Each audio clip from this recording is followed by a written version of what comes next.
Good morning, everyone. It's really nice to be back here at Congress Hall. Hopefully everybody had a good day yesterday and are enjoying it today. It is my real pleasure to introduce Jensen Huang, who is somebody I admire, somebody I've watched, and somebody who has been a teacher to me on the journey of learning about technology and AI. It is amazing watching how he led Nvidia. And I don't measure myself on comparisons, but I like this one comparison.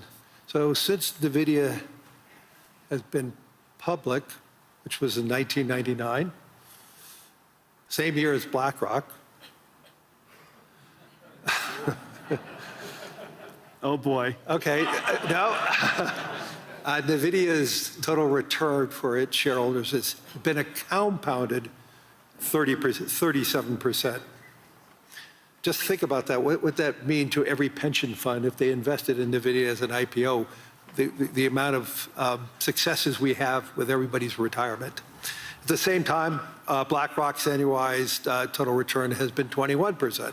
Not so bad for a financial services company, but it certainly pales. But that is just a really great indication of Jensen's leadership, the positioning of Nvidia, and also it is a great statement about what the world believes in the future of Nvidia. So Jensen, congratulations on that journey, and I know we have many more years of that journey ahead of us. Thank you. I appreciate that. My only regret was at the IPO, after the IPO, I wanted to buy my parents something nice. And so I sold Nvidia stock at a valuation of $300 million. The company was at a valuation of $300 million, and I bought them a Mercedes S-Class. It is the most expensive car in the world. They regret it. Do they still have it? Oh, sure. Yeah, Good. They still have it, yeah. Good. Let me go into the subject matter now, but I just want to say, the debate on AI is about how it's going to change the world and the global economy. Today, I want to talk about how AI can add to the world economy and how AI can increasingly become a foundational technology that everyone in this room can be utilizing, enhancing our lives, enhancing the lives of everyone in the world. And we need to talk about how it's going to reshape productivity, labor, infrastructure across virtually every other sector. But importantly, how it's going to reshape the world, and how can more segments of the world benefit from AI?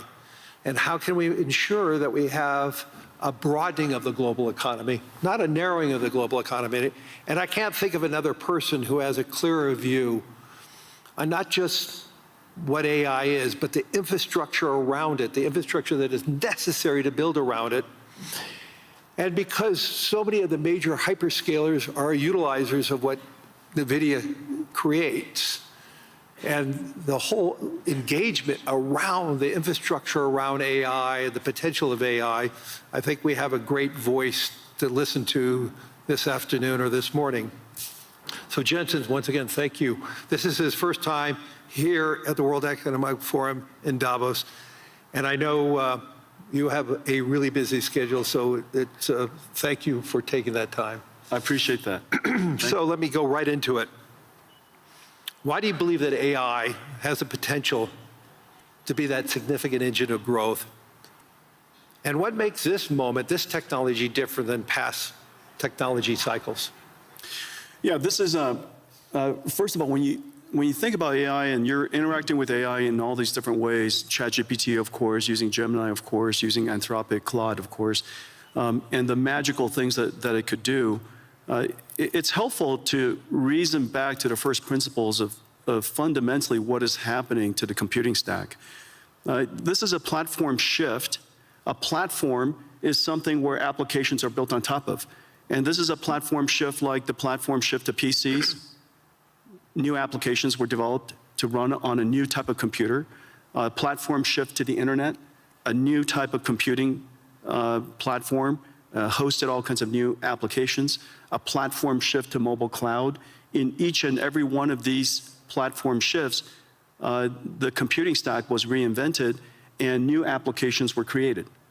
This is a new platform shift in the sense that today you're using ChatGPT. It's important to understand that itself is an application, but very importantly, new applications will be built on top of ChatGPT. New applications will be built on top of Anthropic Claude, for example. And so it's a platform shift in that way. AI is really easy to understand if you realize what it can do that you could never do before. Software in the past was effectively pre-recorded. Humans would type and describe the algorithm or the recipe for the computer to execute. It was able to process structured information, meaning you've got to put the name, the address, their account number, their age, where they live. You create these structured tables that software would then go and retrieve information from. We call it SQL queries. SQL is the single most important database engine the world's ever known. Almost everything ran on SQL before now. Now we have a computer that can understand unstructured information, meaning it can look at an image and understand it. It could look at text and understand it. It's completely unstructured.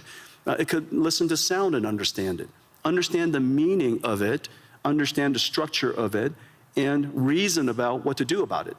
And so for the first time, we now have a computer that is not pre-recorded, but it's processed in real time, meaning that it's able to take the context of the circumstance, whatever the environmental information, the contextual information, and whatever information you give it, it could reason about what is the meaning of that information and reason about your intent, which could be described in a really unstructured way. You describe it however you want to describe it. We call it prompts. But you describe it however you like to describe it. And to the extent that it can understand your intention, it could perform a task for you. Now, the important thing about this is that because we're reinventing that entire computing stack, the question is, what is AI? You're asked, when you think about AI, you think about the AI models. But it's really important to understand industrially, AI is actually essentially a 5-layer cake. At the bottom is energy. AI, because it's processed in real time and it generates intelligence in real time, it needs energy to do so. Energy is the first layer. The second layer is the layer that I live in. It's chips and computing infrastructure. The next layer above it is the cloud infrastructure, the cloud services. The layer above that is the AI models. This is where most people think AI is.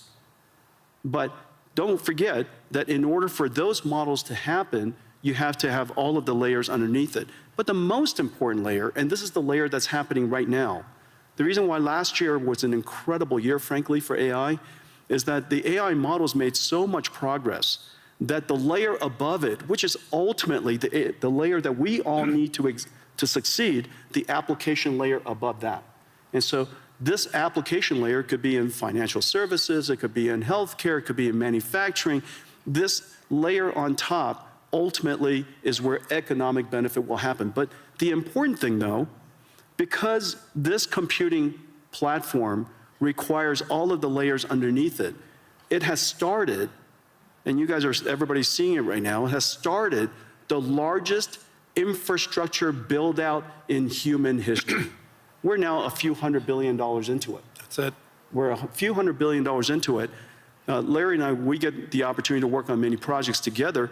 There are trillions of dollars of infrastructure that needs to be built out, and it's sensible.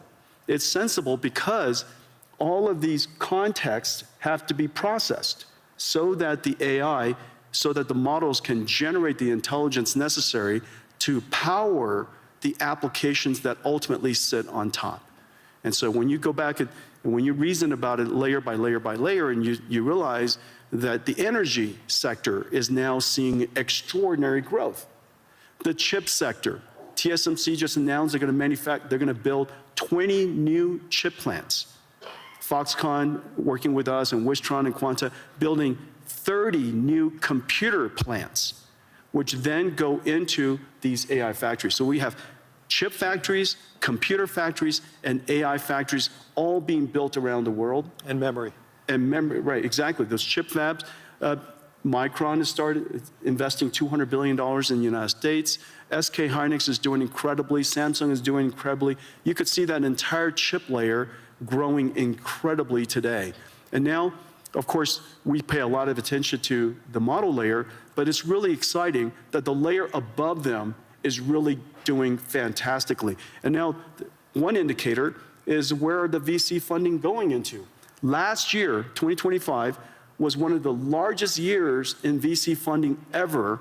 And last year, most of the funding went to what is called AI native companies. These are companies in healthcare, they're company in robotics, and company in manufacturing, financial services. All of the large industries in the world, you're seeing huge investments going in to those AI natives because for the first time, the models are good enough to build on top of. So let's just dive a little further. Obviously, everybody, I'm sure, uses their own chatbot and getting information. So, but you're talking about the dispersion of AI is going to be the key. Let's talk about it, like, go into a little more upside ideas related to the dispersion of it in the physical world. You mentioned, obviously, healthcare is a great example of that. But where do you see the transformational opportunities in areas like transportation or science? Well, last year, I would say last year, I would say 3 major things happened in AI, in the AI technology layer, the model layer. The first one is that the models themselves started out being curious and interesting, but they hallucinated a great deal. And last year, we can all reasonably accept that these models are better grounded. They could do research. They can reason about circumstances that maybe they weren't trained on, break it down into step-by-step reasoning steps, and come up with a plan to answer your question, do your research, or perform the task. So last year, we saw the evolution of language models becoming AI systems that we call agentic systems, agentic AI. The second major breakthrough is the breakthrough of open models. Several years ago, was it a year ago? DeepSeek came out. Last year. And DeepSeek was, a lot of people were quite concerned about it. Frankly, DeepSeek was a huge event for most of the industries, most of the companies around the world, because it's the world's first open reasoning model. Since then, a whole bunch of open reasoning models have emerged, and open models has enabled companies and industries, researchers, educators, universities, startups, to be able to use these open models to start something and create something that's domain specific or specialized for their needs. The third area that had enormous progress last year was the concept of physical intelligence, of physical AI. AI that understands not just language, but AI understands, if you will, nature. And it could be AI that understands the physical world here, AIs that understand proteins, chemicals, natural physics, for example, fluid dynamics, particle physics, quantum physics, AIs that are now learning all these different structures and different languages, if you will. Proteins is essentially a language. And so all of these AIs are now making such enormous progress that these industries, industrial companies, whether it's manufacturing or drug discovery, are really making great progress. And one of the great indicators is a partnership that we had with Lilly, that they realize now that AI has made such extraordinary progress in understanding the structure of proteins and the structure of chemicals, essentially being able to interact and talk to the proteins like we talk to ChatGPT. We're going to see some really big breakthroughs. So all these breakthroughs raises concerns about the human element. You and I have had many conversations on this, but we need to tell the whole audience, there is a huge concern that AI is going to displace jobs. And you've been arguing the opposite. Obviously, the build-out of AI, as you talked about, the biggest infrastructure build-out in history is going to occur, which Energy is creating jobs. Yeah. Chips industry is creating jobs. The infrastructure layer is creating jobs. Land, power, and shell. Jobs, jobs, jobs. I mean, right? It's incredible. So let's get into that in a little more detail. So you actually believe we're going to face labor shortages. And so how do you see that AI and robotics changing the nature of work rather than eliminating it? Yeah, there's several different ways that we could think through it. First of all, this is the largest infrastructure build out in human history. Yep. That's going to create a lot of jobs. And it's wonderful that the jobs are related to tradecraft. We're going to have plumbers and electricians and construction and steel workers and network technicians and people who install and fit out the equipment. And all of these jobs, we're going to, in the United States, we're seeing quite a significant boom in this area. Salaries have gone up, nearly doubled. Yeah. And so we're talking about six-figure salaries for people who are building chip factories or computer factories or AI factories. And we have a great shortage in that. And I'm really delighted to see so many people in so many countries really recognizing this important area. You know, everybody should be able to make a great living. You don't need to have a PhD in computer science to do so. And so I'm delighted to see that. The second thing to realize, and so we theorize about the automation of tasks and things like that, and what is the implication to jobs. You know, I'll just offer some anecdotes. These are real world anecdotes of what has actually happened. Remember 10 years ago, one of the first professions that everybody thought was going to get wiped out was radiology. And the reason for that was the first AI that became superhuman in capability was computer vision. And one of the largest applications of computer vision is studying scans by radiologists. Well, 10 years later, it is true that AI has now completely permeated and diffused into every aspect of radiology. And it is true that radiologists use AI to study scans now. The impact is 100%, and the impact is completely real. However, not surprisingly, I say not surprisingly, if you reason from first principles, not surprisingly, the number of radiologists have gone up. Is that because of lack of trust or is that because the human interaction with the results of AI is a better outcome? Exactly. The reason for that is because a radiologist, the purpose of their job is to diagnose disease, to help patients diagnose disease. That's the purpose of their job. The task of the job includes studying scans. The fact that they're able to study scans now infinitely fast allows them to spend more time with patients, diagnosing their disease, interacting with the patients, interacting with other clinicians. Well, surprisingly, also not surprisingly actually, as a result of that, the number of patients that the hospital can see has gone up because there are a lot of people waiting a long time to get their scans done.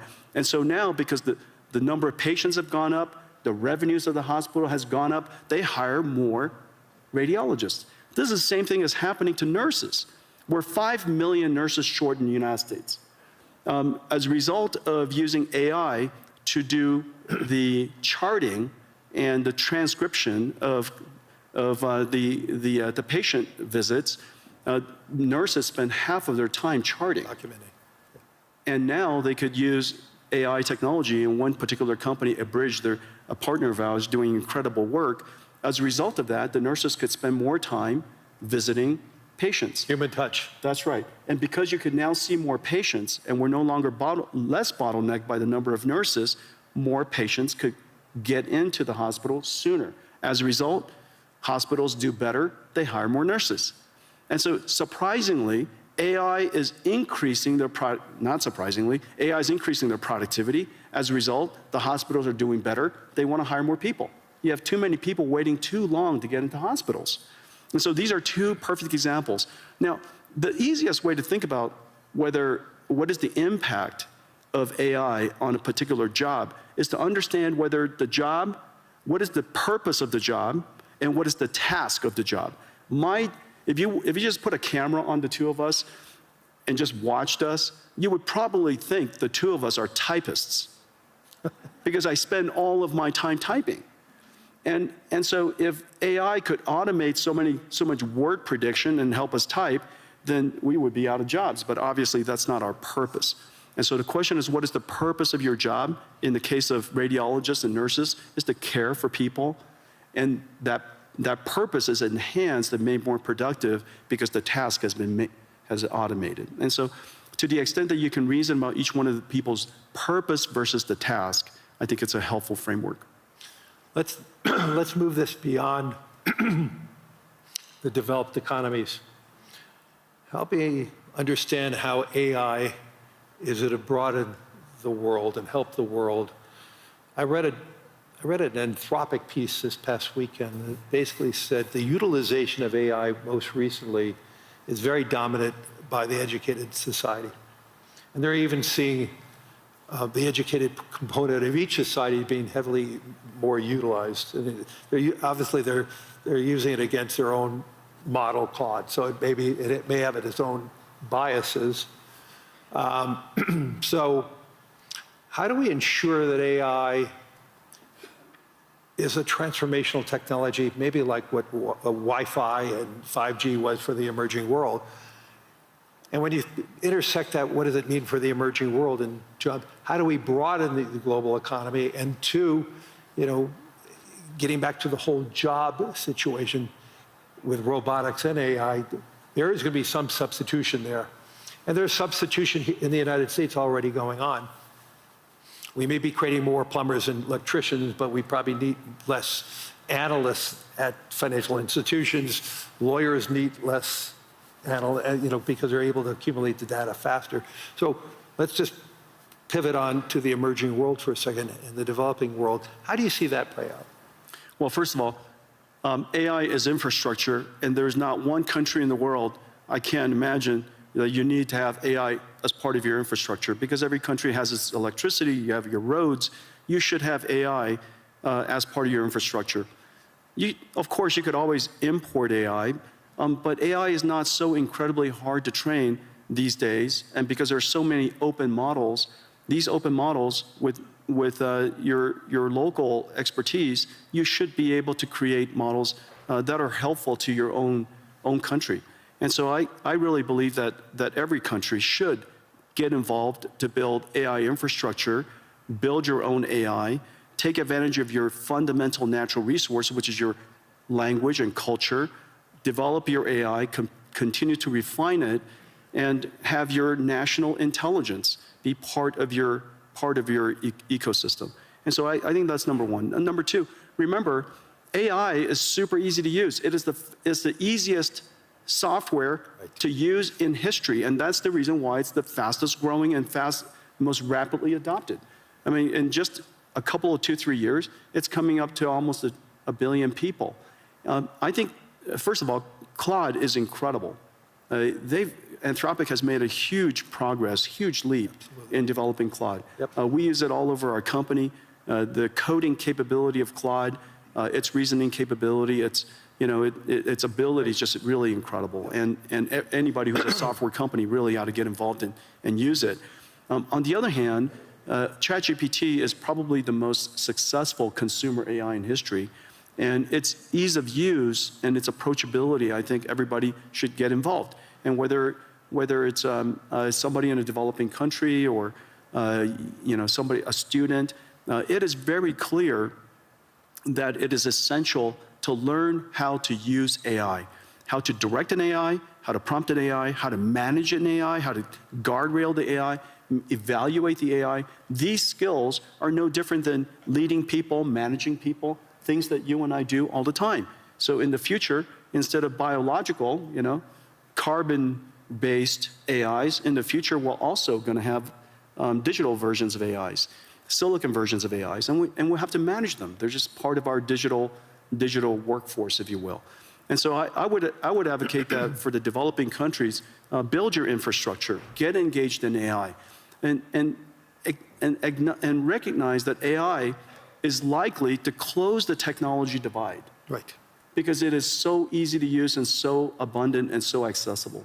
And so, you know, I'm actually fairly optimistic about the potential of AI to lift the countries that are emerging, and for many people who haven't had computer science degree, all of you can be programmers now, you know. And so in the past we had to learn how to program a computer. Now you program a computer by saying to the computer, "How do I program you?" You know. And if you don't know how to use an AI, just go up to the AI and say, "I don't know how to use an AI. How do I use an AI?" And it would explain it to you. And you know, you say, I like to write a program to create my own website. How do I do that? And it says, it would ask you a whole bunch of questions about what kind of website you would like to build, and then write you the code. And so it is that easy to use, and that's, of course, the incredible, you know, power of AI, which is exciting. Two quick questions, then we're going to run out of time. We're sitting here in Europe. When we were talking about a lot of companies, we mentioned a lot of US companies and Asian companies. Talk to us about how AI and the success of Europe and the future of Europe can intersect, and how do you see Nvidia play that role here in Europe? Well, I have the benefit, Nvidia has the benefit of working with every AI company in the world. And because we're low in the infrastructure layer, and we power AI across the board. And we power AI that are languages, their biology, their physics, their world models, and related to manufacturing and robotics. And the thing that's really quite exciting for Europe is, remember, your industrial base is so strong. The industrial manufacturing base in Europe is incredibly strong. This is your opportunity to now leap past the era of software. The United States really led the era of software. AI is software that doesn't need to write software. You don't write AI, you teach AI. And so get in early now so that you can now fuse your industrial capability, your manufacturing capability with artificial intelligence, and that brings you into the world of physical AI or robotics. You know, robotics is a once in a generation opportunity for the European nations. Now, whether it's, you know, all of the countries that I visit here, industrial base is really, really strong. The other thing to realize is that so much of the deep sciences are still very, very strong here in Europe. Right. And the deep sciences now have the benefit of applying artificial intelligence to accelerate your discovery. And so I think that it's fairly certain that you have to get serious about increasing your energy supply so that you could invest in the infrastructure layer so that you could have a rich ecosystem of artificial intelligence here in Europe. So what I'm hearing is we're far from an AI bubble. The question is, are we investing enough? Let's turn it around, because there's so many people talking about a bubble, but the question is, what I'm hearing from you is, you know, are we investing enough to do what we need to do to broaden the global economy? And so one good test on the AI bubble is to recognize that Nvidia has now millions of Nvidia GPUs in the cloud. We're in every cloud, you know, we're used everywhere. And if you try to rent an Nvidia GPU these days, it's so incredibly hard. And the spot price of GPU rentals is going up. Right. Not just the latest generation, but 2-generation-old GPUs. The spot price of rentals are going up. And the reason for that is because the number of AI companies that are being created, the number of companies shifting their R&D budget, Lilly is a great example. 3 years ago, most of their R&D budget, all of their R&D budget, was probably wet labs. Notice the big AI supercomputer that they've invested in, the big AI lab, increasingly that R&D budget is going to shift towards AI. And so the AI bubble comes about because the investments are large. And the investments are large because we have to build the infrastructure necessary for all of the layers of AI above it. And so I think the opportunity is really quite extraordinary. And everybody ought to get involved. Everybody ought to get engaged. We need more energy. I think that we all recognize that. We need more land power and shell. We need more trade skill workers. And in fact, that population of workforce is so strong here in Europe. Yes. In a lot of ways, the United States lost that in the last 20, 30 years. Yeah. But it's still incredibly strong here in Europe. It's an extraordinary opportunity you ought to take advantage of. And so I would, I know that where Larry and I work, we see the investment opportunities and the investment scale is going up.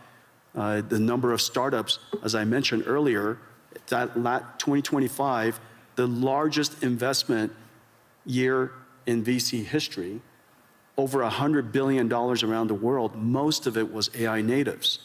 And so these AI companies are building basically the application layer above. And they're going to need infrastructure. They're going to need our investment, and go build this future. And I actually believe it's going to be a great investment for pension funds around the world to be a part of that, to grow with this AI world. And this is one of my messages as so many political leaders. We need to make sure that the average pensioner, the average saver, is a part of that growth. If they're just watching it from the sidelines, they're going to feel left out. And we want to invest in infrastructure. Right. Infrastructure is a great investment opportunity. This is the single largest infrastructure build-out in human history. Yep. Get involved. We're out of time. Hopefully everybody in the audience and everybody on the web streaming is seeing the power of Jensen Huang as a leader, not just a leader in technology and AI, but a leader in business, and also a leader in heart and soul, which is really important today, having that leadership from the heart and the soul. So thank you, everyone. Thank you, everybody.